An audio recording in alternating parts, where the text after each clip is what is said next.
అయితే మీకు శుభలగ్నం సినిమా గుర్తుందా అండి? అందులో ఆమెని ₹1,00,00,000 మన రోజాకి వాళ్ళ హస్బెండ్ అమ్మేసి తను ఎంజాయ్ చేద్దాం అనుకున్నాడు, అంటే డబ్బుల మీద ఇష్టంతో.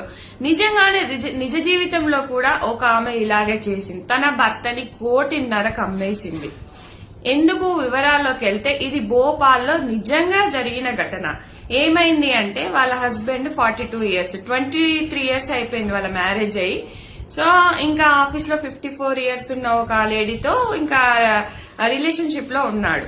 సో ఆ విషయం తెలిసి ఇంకా నేను భార్యతో ఉండను, తనతోనే ఉంటానని చెప్పేసరికి ఈమెకి వీళ్ళకి ఆల్రెడీ 2 పిల్లలు ఉన్నారు. ఏం చేయాలో ఈమె ఆలోచించి, సో నాకైతే 1,50,00,000 డబ్బులు ఇచ్చేయండి, నా పిల్లలతో నాకు ఒక ఇల్లు కొనివ్వండి అని చెప్పేసి ఇల్లు కొనిచ్చుకొని కొంచెం డబ్బు తీసుకొని ఆమె సెటిల్ అయిపోయింది అనమాట. నిజంగా ఇలా జరుగుతున్నాయా? ఖచ్చితంగా కామెంట్ చేయండి ఫ్రెండ్స్. నచ్చితే అలాగే లైక్ చేయండి, ఫాలో చేయండి. More updates